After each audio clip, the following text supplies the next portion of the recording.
मेरा नाम कोमल है। अभी कुछ महीने पहले ही मेरे पिताजी की मौत हो गई थी। मेरे साथ सिर्फ मेरी माँ ही रहती थी और मेरी पढ़ाई पूरी हो चुकी थी। हम मिडिल क्लास लोग थे। मेरे पिताजी के इलाज में काफी पैसा लग चुका था। उसके बाद भी वह जिंदा नहीं रह सके। पिताजी के मरने के बाद हमारे घर के हालात बहुत ज्यादा खराब हो गए थे। मेरी मम्मी बीमार रहती थी। अब वह तो लोगों के घरों में काम नहीं कर सकती थी। इसलिए मुझे ही घर चलाने के लिए कुछ ना कुछ तो करना ही था। समझ नहीं आ रहा था कि मैं क्या काम करूं। घर के हालात दिन ब दिन बिगड़ते ही जा रहे थे। मम्मी की दवाइयों के लिए भी पैसे चाहिए थे, मगर कुछ समझ नहीं आ रहा था। हमारा इलाका छोटे होने की वजह से मुझे कहीं भी ऐसा काम नहीं मिल रहा था जैसा मैं चाहती थी। मैं कोई ऐसा काम चाह रही थी जहाँ पर सिर्फ औरतें ही काम करती हों, मगर आसपास कोई भी ऐसा काम मौजूद नहीं था। ज्यादातर मर्द ही हर जगह पर काम कर रहे होते थे और मेरी मम्मी मुझे नौकरी करवाने से सख्त खिलाफ थी। वह चाहती थी कि भले ही हम लोग भूखे मर जाएं, मगर तुम्हें घर से बाहर कदम निकालने की कोई जरूरत नहीं है। उनके कहने के मुताबिक मैं शांत तो बैठ गई थी, लेकिन घर के बिगड़ते हुए हालात और मम्मी को समय पर दवाइयाँ न मिलना, इन सब ने मुझे और मेरी मम्मी को बहुत परेशान कर दिया था। हम लोगों की अब धीरे-धीरे भूखे रहने की नौबत आ गई थी। पिताजी क्या मरे, हमारी जिंदगी से तो चैन सुकून ही छिन गया था। हमारे इलाके के लोग भी हमारी तरह ही गरीब थे। मैं चाहती थी कि मैं आस-पास के बच्चों को ट्यूशन पढ़ाया करूं, मगर मुझे इतनी उम्मीद थी कि मेरे मोहल्ले के लोग मुझे ट्यूशन की ज्यादा फीस नहीं दे सकते थे और कम पैसों से मेरा गुजारा नहीं हो सकता था, जबकि मेरे खर्चे भी ज्यादा थे। फिर मेरी एक फ्रेंड ने मुझे एडवाइस दी कि क्यों ना मैं होम ट्यूशन दिया करूं। जब मैं अपने घर से निकलकर दूसरों के घर बच्चों को पढ़ाने जाया करूंगी, तो मुझे ज़्यादा पैसे मिला करेंगे। आजकल के हालात की वजह से ज़्यादातर पेरेंट्स अपने बच्चों को घर पर ही रखना बेहतर समझते हैं। इसलिए वह लोग किसी भी टीचर को घर आने के ज़्यादा पैसे भी दे देते हैं। मैंने इस बारे में और जानकारी निकाली तो सब लोगों ने मुझे यही एडवाइस दी कि घर जाकर पढ़ाना ही मेरे लिए बेहतर रहेगा और इस काम के मुझे पैसे भी ज़्यादा मिला करेंगे। मैं तो इस काम को करने के लिए तैयार थी, मगर मेरी मम्मी मुझे घर से निकलने नहीं दिया करती थी।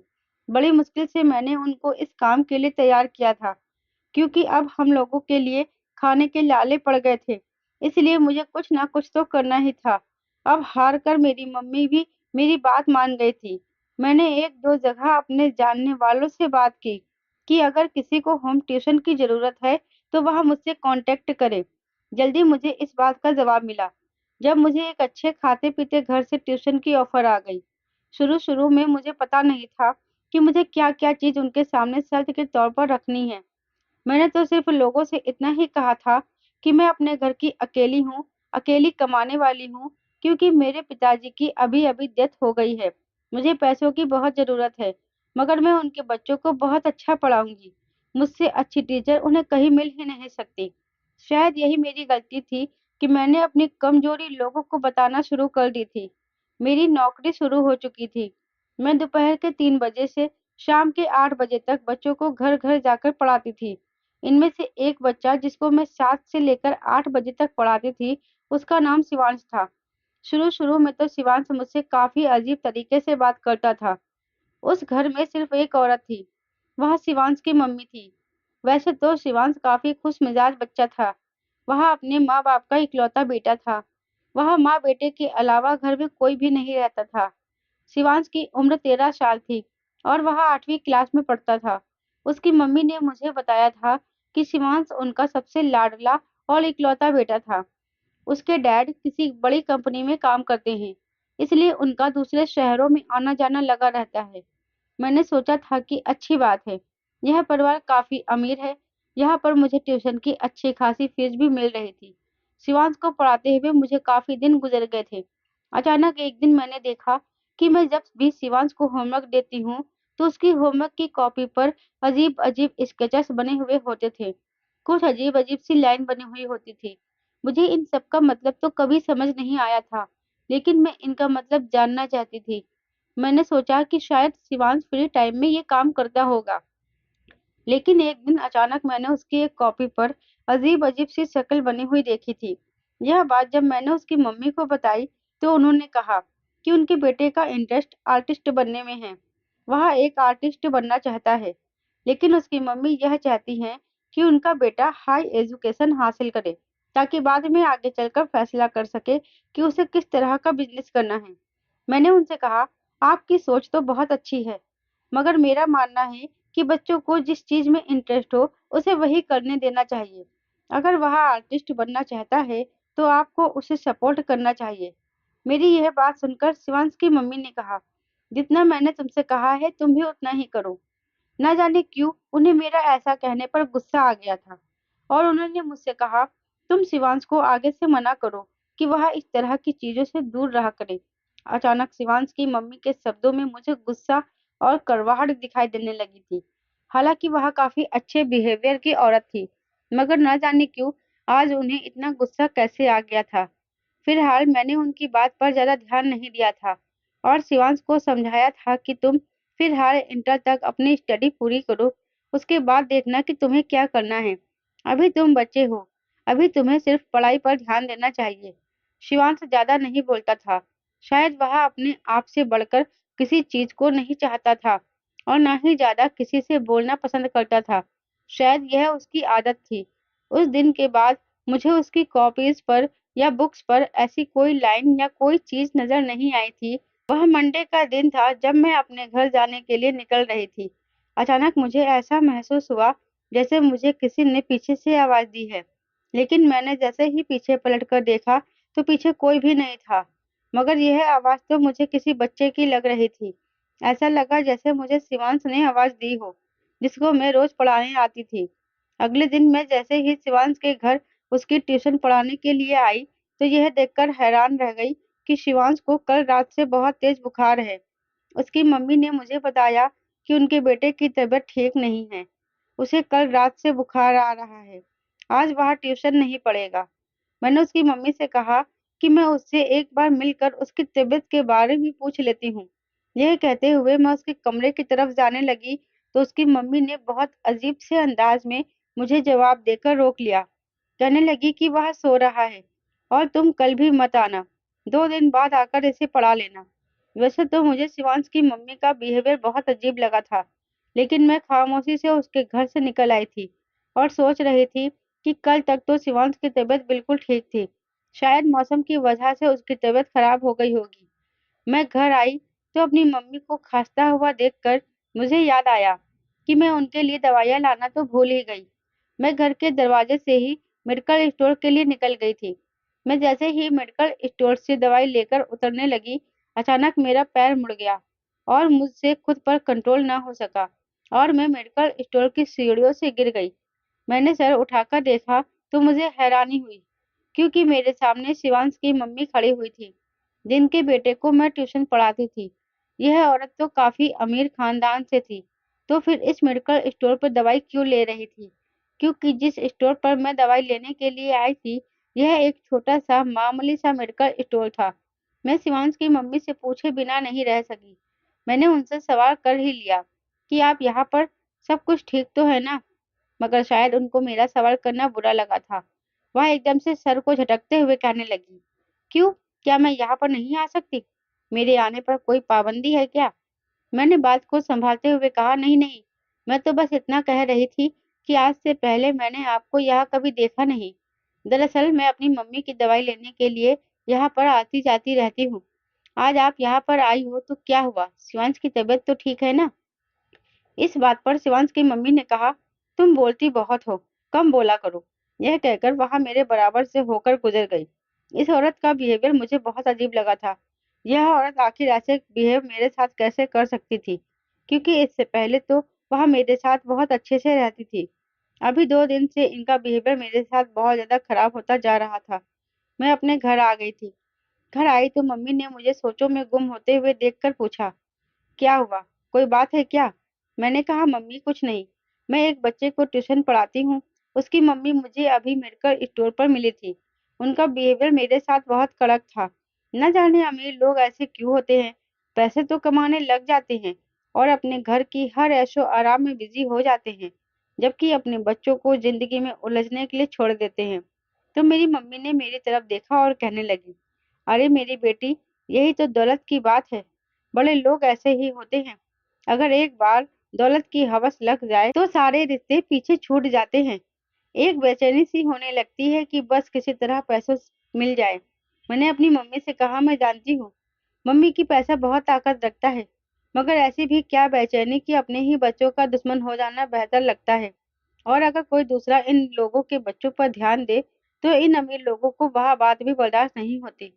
मेरी मम्मी मुस्कुराते हुए कहने लगी, यही बात तो है मेरी बेटी। मैं भी तो तुम्हें यही समझाने की कोशिश कर रही हूँ कि यह अमीर लोग दौलत के साथ साथ लोगों को भी अपने वास्ते करना चाहते हैं। इन लोगों का मकसद इतना होता है कि हमें दौलत मिल गई है तो हम दूसरे लोगों पर भी अपना हुक्म चला सकते हैं। मैंने कहा, मम्मी, भगवान ने हमें गरीब बनाया है। भगवान की कृपा से पिताजी के सामने हमारे पास किसी चीज की कोई परेशानी नहीं थी।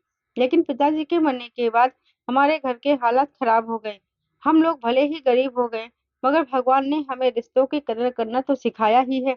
मेरी मम्मी ने मुस्कुराते हुए मेरे हाथ में अपना हाथ थाम लिया और कहने लगी कि अच्छा, तुम अब आराम करो, मैं तुम्हारे लिए खाना लेकर आती हूँ। तुम थक गई होगी। समय इसी तरह से गुजरता जा रहा था। वह वेडनेसडे का दिन था जब मैंने देखा कि शिवान, जिसे मैं ट्यूशन पढ़ा रही हूँ, बड़े ही गौर से एक बुक को लगातार देखे जा रहा था। मैंने गुस्से से उसकी तरफ देखकर कहा, क्या कर रहे हो तुम? तुम्हारा ध्यान पढ़ाई की तरफ नहीं है। मैं कब से तुमसे एक ही सवाल पूछे जा रही हूँ और तुम मेरे सवाल का कोई जवाब ही नहीं दे रहे। शिवांश ने कहा, मैम, अगर मैं आपको कोई जवाब दूंगा तो आप खुश हो जाओगी, लेकिन यह बात मेरे लिए सही नहीं रहेगी और मेरी सेहत पर इसका बुरा असर पड़ेगा। मैंने शिवांश से कहा, शिवांश, तुम्हारी बातों का क्या मतलब है और तुम कितनी गहरी बातें कर रहे हो? तुम तो अभी बच्चे हो और तुम्हें सिर्फ पढ़ाई और अपनी खेल कूद पर ध्यान देना चाहिए, इतनी बड़ी बड़ी बातों पर नहीं। तुम्हारी बात मेरे समझ में नहीं आ रही। तुम मुझे आसान शब्दों में बताओ कि तुम क्या कहना चाहते हो। फिर शिवांश ने मुझसे कहा कि मैं तो आपको कुछ भी नहीं बताना चाहता, बस आज के लिए इतना ही काफी है। मैं थक गया हूँ, बाकी कल पढ़ेंगे। मैंने कहा, शिवांश, लेकिन अभी तक तुम्हारा होमवर्क भी कंप्लीट नहीं हुआ है। जिस पर शिवांश ने कहा, मैंने आपसे कहा ना कि बस आज के लिए इतना ही बहुत है। आप क्यों मुझसे इतनी बहस कर रही हो? मैंने कहा, जैसा भी हो, मैं तुम्हारी टीचर हूँ और टीचर एक माँ की तरह होती है। तुम मुझसे इस तरह से बात नहीं कर सकते, मुझे अच्छा नहीं लगता। जिस पर शिवांश ने गुस्सा करते हुए मेरी तरफ देखकर कहा, खबरदार, जो आपने अपने आप को मेरी माँ की जगह कहा तो। आप बहुत अच्छी हो और मैं आपकी इज्जत करता हूँ। इसका मतलब ये नहीं कि आप मेरी माँ बनने की कोशिश करो, क्योंकि मेरी माँ की जगह आप कभी नहीं ले सकती। मैंने गौर से शिवांश की तरफ देखा, जिसकी आंखें और उसकी बातें एक जैसी भाषा नहीं बोल पा रही थी। मैं खामोश हो गई और अपना बैग लेकर वहां से जाने लगी। तभी अचानक मेरा सामना शिवांश की मम्मी से हो गया। मैंने उन्हें देखकर नमस्कार किया तो उन्होंने मेरे नमस्कार का जवाब देते हुए कहा, ये रही तुम्हारी 1 महीने की एडवांस फीस और कल तुम यहाँ मत आना, क्योंकि हम लोगों को कहीं जाना है। परसों ही आना।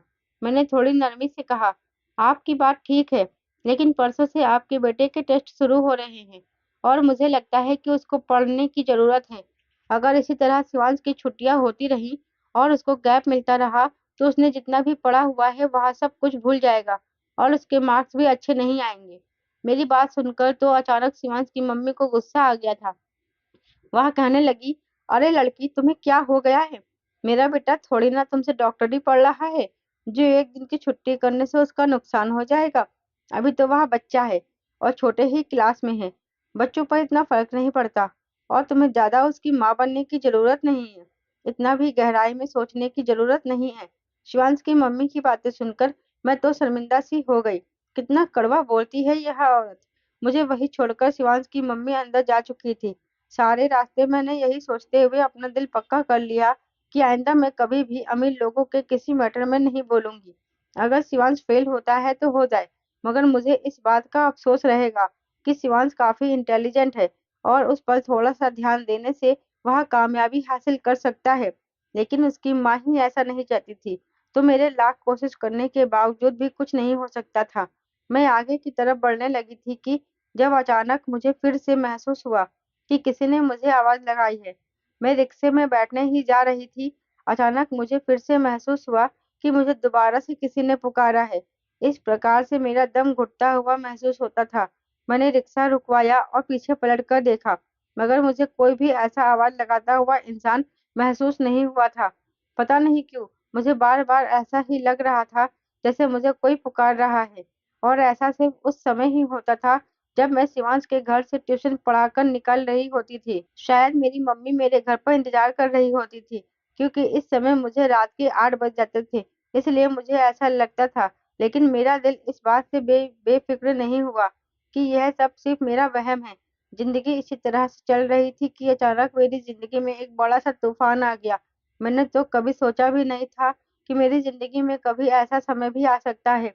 अगले दिन जब मैं शिवांश को पढ़ाने के लिए उसके घर गई, तो वहाँ पर एक आदमी को बैठा हुआ देखकर मुझे बड़ी हैरानी हुई। वह आदमी मुझे बड़ी अजीब नज़रों से देख रहा था। मैंने अपना दुपट्टा ठीक किया क्योंकि मुझे बहुत अजीब लग रहा था। इस आदमी की आँखों से ही ऐसा लग रहा था कि यह कोई सही आदमी नहीं है। मैंने आज से पहले कभी इस आदमी को इस घर में नहीं देखा था। न जाने यह कौन था?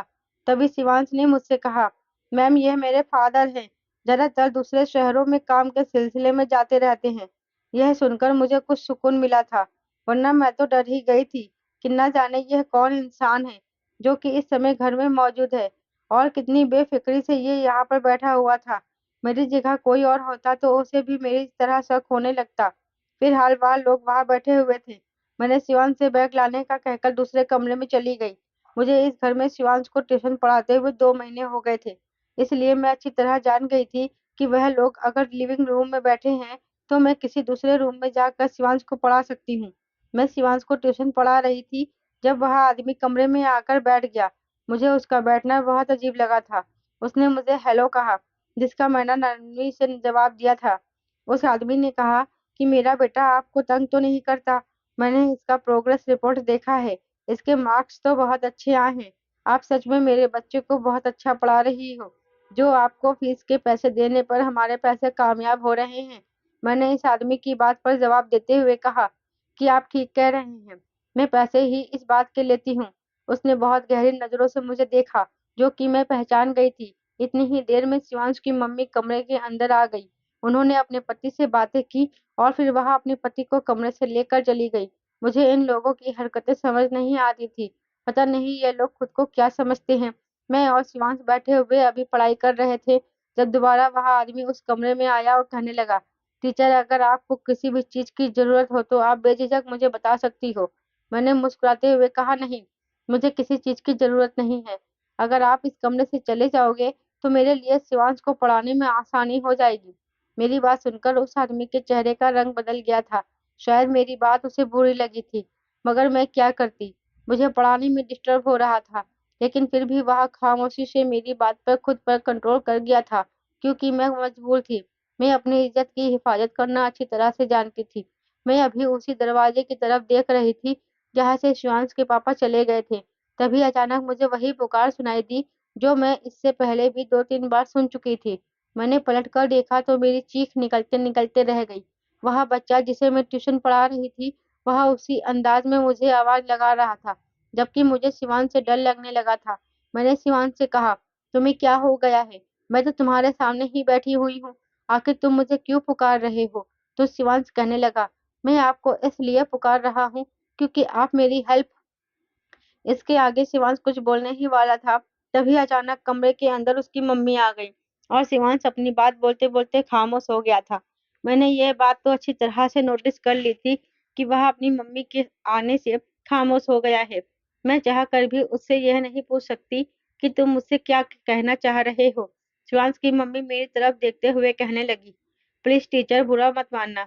मैं और मेरे पति अपने बेटे के साथ टाइम स्पेंड करना चाहते हैं। मेरे पति काफ़ी टाइम बाद घर वापस आए हैं, इसीलिए आप कल आ सकती हैं। आज के लिए इतना ही बहुत है। मैं भी दिमागी तौर पर बहुत डिस्टर्ब हो चुकी थी, इसलिए जल्दी-जल्दी शिवांश के घर से निकलना चाहती थी। मगर घर से निकलते ही मुझे फिर से वही पुकार महसूस हुई। इस बार पीछे पलटकर देखा तो मुझे यकीन हो गया था कि ज़रूर दाल में कुछ काला है, क्योंकि शिवांश जिसे मैं ट्यूशन पढ़ाती थी, वह अपने घर की छत पर खड़ा हुआ मुझे देख रहा था। मैं समझ गई कि मुझे हर बार कोई और नहीं पुकारता बल्कि शिवांश ही पुकारा करता था। मैंने एक बात का फैसला कर लिया था कि मैं कल हर हाल में इस पुकार का मकसद जान कर ही रहूंगी। मगर यह बात मुझे शिवांश की मम्मी से छुपानी थी, क्योंकि शिवांश की मम्मी के सामने शिवांश बहुत खामोश रहता था। हो सकता है कि पिता की दूरी की वजह से वह ऐसा हो गया है, क्योंकि आज मैंने उसे अपने पिता के साथ मुस्कुराते हुए भी देखा था, जबकि वह बच्चा ज़्यादा सीरियस रहता है। शायद उसकी माँ पिता के पीछे उसके साथ बहुत सख्त बिहेव करती हो। फिर मेरे दिमाग में यह भी ख्याल आने लगा, ऐसा भी हो सकता है कि वह औरत शिवांश की सगी माँ नहीं बल्कि सौतेली माँ भी हो सकती है। मैं इन लोगों के बारे में ज़्यादा जानती ही क्या थी, सिर्फ इतना कि शिवांश के पिता दूसरे शहर में काम करते थे, ज़्यादातर अपने बेटे से दूर ही रहते थे और उसकी माँ किसी कंपनी में जॉब करती थी। और इन 3 महीनों में मैंने भी किसी रिश्तेदार या किसी पड़ोसी को उनके घर आते-जाते नहीं देखा था। मैं ही थी जो उनके घर उनके बेटे को पढ़ाने के लिए जाती थी। अपने अलावा मैंने घर में किसी को भी नहीं देखा था। कभी-कभी मुझे एहसास होता कि शायद यहाँ सारे अमीर लोग एक जैसे ही होते हैं, खुद में बिज़ी रहते हैं, अपने बच्चों पर कभी ध्यान ही नहीं देते। इतने सारे सवाल मेरे दिमाग में घूम रहे थे, सिर्फ़ और सिर्फ़ एक पुकार की वजह से। मैं समझ नहीं पा रही थी कि अगर मैं इन लोगों के बारे में कुछ जान भी लेती है, तो और इस पुकार का मतलब समझ भी लेती हूँ, तो ज़्यादा से ज़्यादा क्या कर लेती। मुझे अब अगले दिन का इंतज़ार करना था। वहाँ भी अगर मुझे मौका मिलता तो मैं शिवान से इस बारे में कोई बात करती, क्योंकि मैं जब भी शिवान से कोई बात करना की कोशिश करती थी, तो उसकी मम्मी पहले ही कमरे में आ जाया करती थी। उसकी मम्मी हमेशा अपने बेटे के सिर पर सवार रहती थी। उनको ऐसा लगता था कि उनका बेटा मुझे कुछ बताना चाहता है, इसलिए वह ज़्यादा से ज़्यादा हम पर नज़र रखती थी। मैंने सोच लिया था कि यह सब कुछ आसान नहीं होगा। ऐसा भी हो सकता है कि शिवांश किसी मुश्किल में हो और मुझसे हेल्प लेने की कोशिश कर रहा हो। मैं अपने दिमाग से ना जाने कैसी-कैसी बातें बना रही थी और अपने दिमाग में ना जाने कैसे-कैसे प्लान क्रिएट कर रही थी, क्योंकि शिवांश के साथ मैं दिल से अटैच हो गई थी। मुझे एहसास हो रहा था कि वह किसी परेशानी में उलझा हुआ है और उसे मेरी मदद की ज़रूरत है, मगर पता नहीं उसकी परेशानी क्या हो सकती है, इस बात का मुझे एहसास नहीं था। अगले दिन मैं टाइम से पहले ही उसके घर चली गई थी और अपने बाकी के स्टूडेंट्स को भी मैंने जल्दी-जल्दी पढ़ा लिया था। मैं जब शिवांश के घर गई तो मुझे खुशी महसूस हुई थी, क्योंकि वह आज अपने घर पर बिल्कुल अकेला था। उसके मम्मी-पापा घर से बाहर शॉपिंग करने के लिए गए हुए थे। मैंने जब तसल्ली कर ली थी कि घर में शिवांश के अलावा कोई भी नहीं है और नौकरानी भी मुझे चाय देकर चली गई, तो मैं जल्दी से शिवांश के पास गई और मैंने उससे कहा कि तुम अब मुझे जल्दी से सच-सच बताओ कि तुम मेरे यहाँ से निकलते समय मुझे इस तरह नरम आवाज़ में क्यों पुकारते हो? और अगर तुमने मुझसे झूठ बोला तो जब तुम्हारी मम्मी यहाँ आएगी तो मैं उनसे तुम्हारी शिकायत लगाऊंगी। मैं उन्हें बताऊंगी कि तुम किस तरह मुझे मेरे पीछे से आवाज देकर पुकारते हो। इस समय बातें करते हुए मैंने शिवांश के चेहरे को गौर से देखा था। उसके चेहरे के रंग बदलते जा रहे थे। वह काफी सीरियस से मेरी तरफ देखते हुए कहने लगा, अगर आपने मेरी मम्मी से मेरी शिकायत की और उनको यह सब बता भी दिया तो वह आपकी बात पर यकीन नहीं करेगी और आपको भी पिछली दोनों ट्यूशन टीचर की तरह इस जॉब से निकाल देगी। जितना मैं आपके बारे में जानता हूँ, आपको मेरी ज़िंदगी में इंटरेस्ट लेने के बजाय अपनी सैलरी से ज़्यादा फ़र्क पड़ना चाहिए। मैंने छोटे बच्चे के मुँह से इतनी बड़ी-बड़ी बातें सुनकर हैरान हो गई थी, मगर फिर भी मेरा सवाल वहीं पर था। मैंने उससे कहा, तो मुझे सीधी तरह बताओ कि तुम मुझे क्यों पुकारते हो? तो मेरी बात का उसने बड़े ही अजीब ढंग से जवाब दिया था। वह कहने लगा, बस आप इतना समझ लो कि जिस तरह आपको मुझे ट्यूशन पढ़ाने के पैसे मिलते हैं, ऐसे ही आपको पुकारने के मुझे भी पैसे मिलते हैं। मैंने गुस्से से उसकी तरफ देखकर कहा, तुम पागल हो गए हो? क्या यह तुम किस तरह की बातें कर रहे हो? मैं तुमसे क्या पूछ रही हूँ और तुम मुझे क्या जवाब दे रहे हो? इस बात पर शिवांश ने कहा, यही तो मैं भी कह रहा हूँ कि आप मुझे यहाँ पर पढ़ाने आई हो। आपने पढ़ाई छोड़कर न जाने पुकार-पुकार क्या लगा रखा है। अब मुझे समझ नहीं आ रहा था कि आप किस बारे में बात कर रही हो। मेरा मन करने लगा कि मैं अपना सर पटक लूँ। इतना सा बच्चा मुझे किस तरह से बातों में घुमा रहा था। इससे पहले मैं उससे कुछ और सवाल करती, अचानक ही मुझे गाड़ी के हॉर्न की आवाज़ सुनाई दी। यह गाड़ी की आवाज़ शिवांश के मम्मी-पापा की गाड़ी की थी। इसका मतलब ये था कि उसके मम्मी-पापा आ चुके थे। मैं उसको बुक्स खोलकर पढ़ाने में लग गई और अपने दिमाग से इन सारी बातों को झटक चुकी थी। ये लोग मुझे भी पागल ही बना रहे थे। शायद इन लोगों का मकसद यही था कि अपनी बातों में दूसरों को उलझा कर रखे। उसको पढ़ाने के बाद मैं अपने घर आ गई थी, मगर घर आने के बाद मुझे सुकून नहीं मिल रहा था। मैं सारी रात बस यही बात सोचती रही। शिवांश के बिहेवियर से तो मैं अच्छी तरह से वाकिफ हूँ, मगर उसके पिता मुझे बहुत अजीब नज़रों से घूरता रहता था। उसकी नज़रें मुझे चुभ रही थी। मेरा शक उस समय सही हुआ जब मैं अपनी सैलरी लेने के लिए अगले दिन शिवांश के घर गई, तो उसकी मम्मी की जगह पे शिवांश के पापा को देखकर घबरा गई, लेकिन उसके पापा के एक्सप्रेशन देखकर मैं हैरान रह गई। फिलहाल मुझे उस समय काम था। मेरी मम्मी की तबीयत खराब हो गई थी, जिसके लिए मुझे सैलरी चाहिए थी। मैंने यही बात शिवांश के पापा से कह दी। अभी मैं अपनी बात पूरी करने ही जा रही थी कि अचानक ही मेरे मुंह पर किसी ने रुमाल रख दिया और मैं अपने होश खो बैठी। जब मैं होश में आई तो यह देखकर मेरे होश उड़ गए थे कि मेरे हाथ-पैर बंधे हुए थे। मैं बहुत ज़्यादा घबरा गई थी, लेकिन इस घर को पहचानते ही मुझे यकीन हो गया था कि मैं ज़रूर किसी बड़ी मुसीबत में फँस चुकी हूँ और इन लोगों की साजिश का शिकार हो चुकी हूँ, क्योंकि यह किसी और का नहीं बल्कि शिवांश का ही घर था। इसका मतलब यह था कि इसके घर वालों ने मुझे कैद कर लिया था। मगर क्यों? आखिर यह लोग मेरे साथ क्या करना चाहते थे? मेरी कमर में दर्द होने की वजह से मुझे एहसास हुआ कि मैं काफी देर से एक ही जगह पर बंधी हुई हूँ। पता नहीं मेरी मम्मी क्या कर रही होंगी। वह जरूर मेरे लिए परेशान हो रही होंगी, क्योंकि रात का समय था और मुझे घर जाने में थोड़ी भी देर हो जाती थी तो मेरी मम्मी परेशान हो जाया करती थी और उनकी तबीयत खराब थी। मम्मी का ख्याल दिमाग में लाते हुए मैंने हाथ पैर मारना शुरू कर दिया। तभी अचानक दरवाजा खुला और आने वाले इंसान को देखकर मैं हैरान हो गई, क्योंकि ये और कोई नहीं बल्कि शिवांशी था। मेरे मुंह पर पट्टी बंधी हुई थी। मैं किसी तरह आवाज नहीं निकाल सकती थी, मगर आज वहाँ 13 साल का बच्चा मुझे न जाने क्यों बहुत बुरा लग रहा था। उसकी आंखें और उसकी चाल, उसके देखने का नजरिया मुझे बहुत कुछ दिखा रहा था।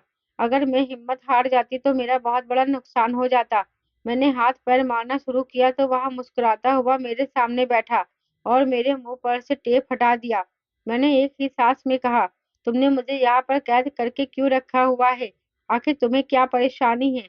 जाने दो मुझे, मेरी मम्मी मेरे लिए परेशान हो रही होंगी। मेरी बात सुनकर वह अजीब से अंदाज में हंसने लगा और कहने लगा, अरे टीचर जी, इतनी भी क्या जल्दी है? आज तो मुझे आपसे फुर्सत से बात करने का मौका मिला है। उसने मेरे चेहरे पर हाथ फेरना चाहा, जो कि मैंने अपने चेहरे को दूसरी तरफ पलट लिया। उसकी कोशिश नाकाम हो गई। उसके बोलने का अंदाज मुझे बहुत बुरा लगा, इसलिए नहीं कि उसने मुझे कैद किया हुआ था, बल्कि इसलिए ट्यूशन पढ़ने टाइम तो बहुत तमीज़ दिखाया करता था। वह बदतमीज़ ज़रूर था, मगर मेरे साथ बात बहुत अच्छे तरीके से पेश करता था और अपने शब्दों का चुनाव भी अच्छी तरह से कर लिया करता था।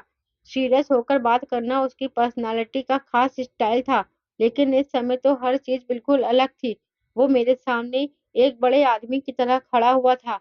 मैंने हालात को समझते हुए उससे कहा कि तुम क्या चाहते हो और यह तुमने क्या हरकत की है? मैं तुम्हारी टीचर हूँ और टीचर एक माँ की जगह होती है। मेरी बात सुनकर तो वह तालियां बजाने लगा और जोर-जोर से पागलों की तरह हंसते हुए कहने लगा, टीचर जी, आपने क्या मम्मी मम्मी लगा रखा है? मैं तो अपनी माँ को माँ नहीं मानता, पर आप मेरी माँ बनने चली हो। आपको यहाँ पर कैद करके किस लिए रखा गया है, यह आपको अभी थोड़ी देर में पता चल जाएगा। मेरा मन कहने लगा, यहाँ पर कोई मेरी मदद के लिए आ जाए। ना जाने ये सब मेरे साथ क्यों हो रहा था। इस सब के बारे में तो मैंने कभी सोचा भी नहीं था। मैं अपने दिल ही दिल में यह सब कुछ सोच रही थी और भगवान से मदद की भीख मांग रही थी। काफी देर के बाद दरवाजा खुला और आने वाले इंसान को देखकर मुझे लगा कि अब हालात मेरे हाथ से निकल चुके हैं। इस बच्चे का पिता भी मुझे इसी के रंग ढंग में घूर रहा था। एक तो मैं इन हालातों के लिए तैयार नहीं थी और दूसरा ये लोग जो मेरे साथ करने वाले थे, इसे भी मैं अच्छी तरह से जानती थी। ना जाने क्या था जो मुझे हिम्मत बांधने और उम्मीद कायम रखने पर मजबूर कर रहा था। शिवांश के पिता के आगे मैं हाथ जोड़ने लगी और उनसे कहा कि प्लीज मुझे यहाँ से जाने दो। आपने मुझे यहाँ पर कैद करके क्यों रखा है? तो उन्होंने भी यही कहा था कि तुम्हें जल्दी ही पता चल जाएगा। यह बात कहकर वह दोनों बाप बेटे चलते हुए कमरे से निकल गए थे। उनके जाते ही अचानक दो मोटे मोटे चूहे कमरे में आ गए थे, जिनको देखकर मेरी आंखें निकल लाल हो गई थी और चूहे मेरी तरफ ध्यान से देख रहे थे और शायद काफी दिन के भूखे थे, तो उन्होंने मुझे काटना शुरू कर दिया। मैं जोर जोर से चिल्ला रही थी और उन लोगों तक मेरे चिल्लाने की आवाज जा रही थी, मगर दोनों बाप बेटे जैसे पत्थर बन गए थे। बाहर से जोर जोर से टीवी चलने की आवाज आ रही थी। यह बात तो बहुत बेचैन कर रही थी कि यह लोग आखिर क्या करना चाहते हैं। मैं जब हिलते जुलते कुर्सी पर से गिर गई तो एकदम से वह चूहे भाग गए थे। इन्होंने मेरे पैरों में दम कर दिया था। ये तकलीफ मेरे लिए बर्दाश्त करने के काबिल नहीं थी। अभी मैं तकलीफ से गुजरी ही थी, दोबारा से दरवाजा खुला और वह दोनों बाप बेटे अंदर दाखिल हुए थे। उनके हाथों में तो बड़ी-बड़ी बोतलें थी, जिसके अंदर बहुत सारे काले चूहे थे। मैंने यह देखकर अपनी पूरी ताकत लगाकर चीखना-चिल्लाना शुरू कर दिया। मुझे लगा कि अब मेरी मौत हो जाएगी। मेरा शरीर पूरी तरह से पसीने से भीग चुका था। उन लोगों ने जैसे ही वह बोतल खोली, अचानक ही मैं बेहोश हो गई थी। अगली बार जब मेरी आँख खुली, तो मैंने खुद को अपने घर पर पाया था। काफ़ी देर तक मुझे समझ नहीं आया कि यह सब कुछ क्या हुआ है। अचानक सर में उठते हुए दर्द का एहसास हुआ कि मेरे सर पर पट्टी बंधी हुई है। मैंने आँखें खोलकर देखा तो सामने मेरी मम्मी बैठी हुई थी और उनके बिल्कुल बराबर में एक औरत, जो कि शिवांश की मम्मी थी, उस जालिम इंसान की पत्नी और उस जालिम बच्चे की माँ। उसे देखते ही मैं ज़ोर-ज़ोर से चिल्लाने लगी, जबकि मेरी कंडीशन देखकर मेरी मम्मी और वह औरत दोनों ही परेशान हो गई।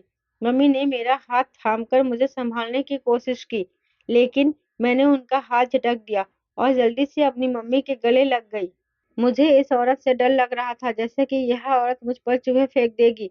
उसने मेरे सामने हाथ जोड़ते हुए कहा कि मैं बहुत शर्मिंदा हूँ। मेरे पति जो कि दिमागी मरीज हैं, मगर न जाने क्यों उसको क्या परेशानी है कि यह लोगों को तकलीफ देकर बहुत ज़्यादा खुश होता है। मेरे पति का दूसरी कंट्री में इलाज चल रहा है। मुझे लगता है कि वह सही हो गया है, मगर मेरे बेटे में भी इसी जैसी बीमारी पाई जाती है। मेरे बेटे ने तुम्हारे साथ जो कुछ किया, उसके लिए मैं शर्मिंदा हूँ। कल जब मार्केट से मैं वापस आई तो तुम्हारे चिल्लाने की आवाज़ सुनी, तो तुम बेहोश हो चुकी थी। मैं तुम्हें यहाँ लेकर आ गई। प्लीज़ मुझे माफ़ कर दो। मैंने अपने पति और बेटे को पागलखाने में भेज दिया है। वहाँ उनकी पूरी तरह इलाज चलेगा। मैं तुमसे बहुत शर्मिंदा हूँ। ये कुछ पैसे हैं जो मैं तुम्हें देने के लिए आई थी। रख लो, तुम्हारे इलाज के लिए हैं।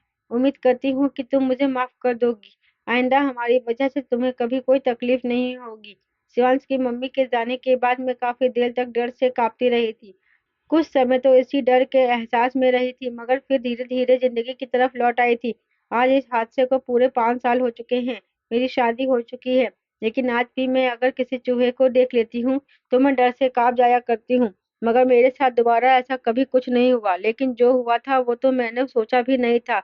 कुछ समय बाद मेरा उस रास्ते से गुज़रना हुआ, तो पता चला कि शिवांश की मम्मी भी किसी बड़ी बीमारी की वजह से अस्पताल में एडमिट है और उसके पिता पूरी तरह से पागल हो चुके हैं। मुझे यह सुनकर बहुत अफ़सोस हुआ, मगर मैं आज भी भगवान का धन्यवाद करती हूँ, क्योंकि मुझे सेहतमंद इंसान बनाकर दुनिया में भेजा और ज़िंदगी गुज़ारने के तरीके सिखाए। मेरी ज़िंदगी अब अच्छे से गुज़र रही है। भगवान की कृपा से सब कुछ ठीक हो गया है। मेरा पति बहुत अच्छा इंसान है। मेरी मम्मी भी हम लोगों के साथ ही रहती है। उस दिन के बाद से मैं अपनी ज़िंदगी बहुत डर-डर कर गुज़ार रही थी, मगर भगवान ने धीरे-धीरे मेरी ज़िंदगी को पूरी तरह से बदल कर रख दिया, जब मेरी मुलाकात उस लड़के से हुई जिसकी अब मैं पत्नी हूँ। मेरा पति भी ट्यूशन टीचर है और उसकी स्कूल में भी अच्छी जॉब लगी हुई है। उसे मैं पसंद आ गई थी। उसने मेरे घर का पर रिश्ता भेज दिया और इस तरह हम दोनों की शादी हो गई थी और उसने कहा था कि वह मेरी माँ को भी अपनी माँ की तरह अपने घर में जगह देगा, क्योंकि उसके माता-पिता तो थे नहीं, इसलिए वह मेरी मम्मी को ही अपनी मम्मी मानता था। मुझे आज भी शिवांश और उसके पापा जैसे लोगों से बहुत डर लगता है, मगर भगवान की कृपा से मैं धीरे-धीरे सब कुछ भूल रही हूँ। दोस्तों, उम्मीद करती हूँ आपको मेरी कहानी पसंद आई होगी। दोस्तों, कहानी पसंद आई है तो वीडियो को लाइक और शेयर करें। चैनल पर नए हैं तो चैनल को सब्सक्राइब ज़रूर करें। साथ ही बेल आइकन को प्रेस करें, जिससे वीडियो की अगली अपडेट सबसे पहले आपको मिले।